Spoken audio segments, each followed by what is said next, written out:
Hi, John Morgan here with the Keep Growing podcast. This week is our annual Mother's Day sale.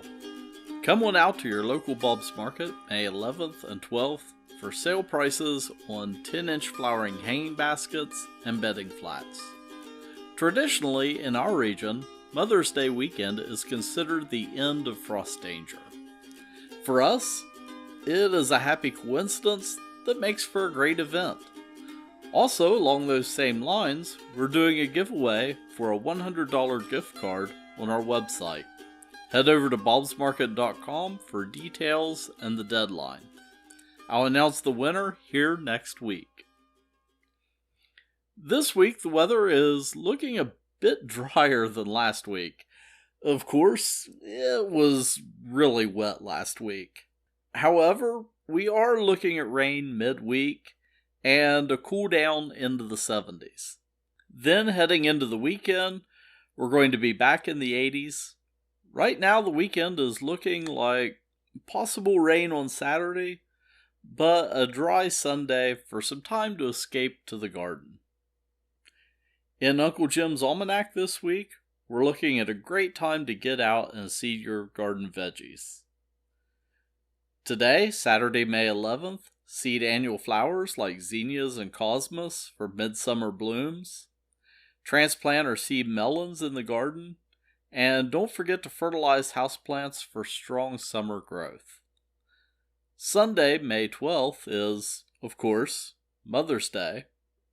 Monday, May 13th, plant sweet potatoes. Also harvest scapes from hard-necked garlic.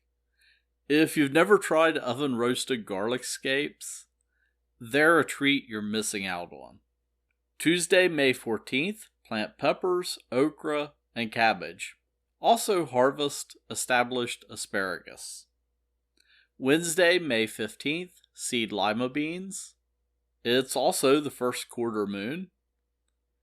Thursday, May 16th, seed sweet corn and remove strawberry blossoms on newly transplanted plants.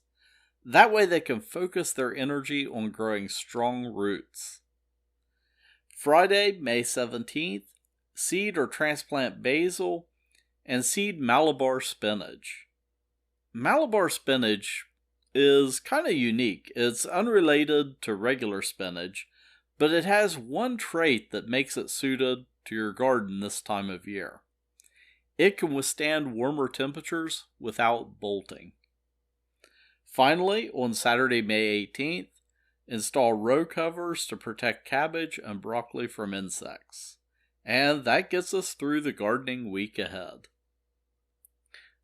Last Friday, we shared a blog post about the art and science of watering plants. With folks buying hanging baskets and planting up beautiful containers this weekend, I thought I would share some quick tips for keeping your containers healthy. Once the weather gets hot, it's easy for things to go sideways pretty quickly.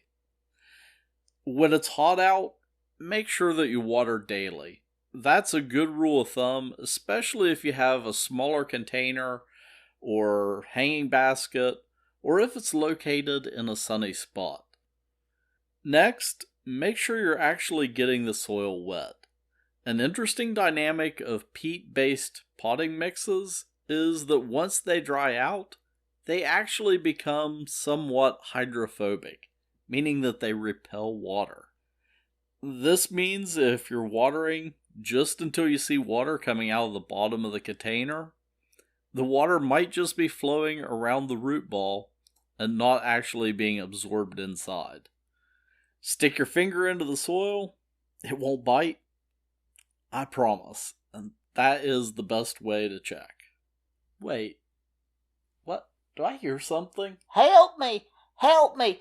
My New Guinea impatient was beautiful yesterday, and now it's all wilty. It's just blah. Dead. I guess I better just chuck it on the compost pile. No. Here's how you save it. Fill a bucket or bowl with water and just let it soak. I promise you'll almost be able to watch it coming back from the brink. Now, if the foliage is full and crispy, you might have one that's too far gone. Finally, be sure to feed your baskets and containers.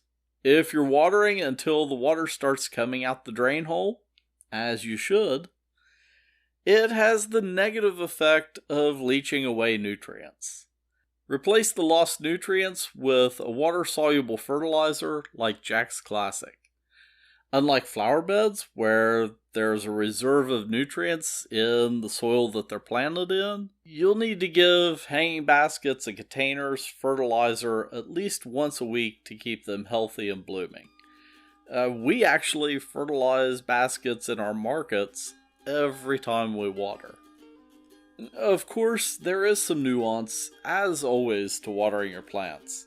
And a lot of it depends on the species, what type of container they're planted in, and where that container is located. But these tips are a good starting point to help you and your plants keep growing. For this and other great information, find us online at bobsmarket.com.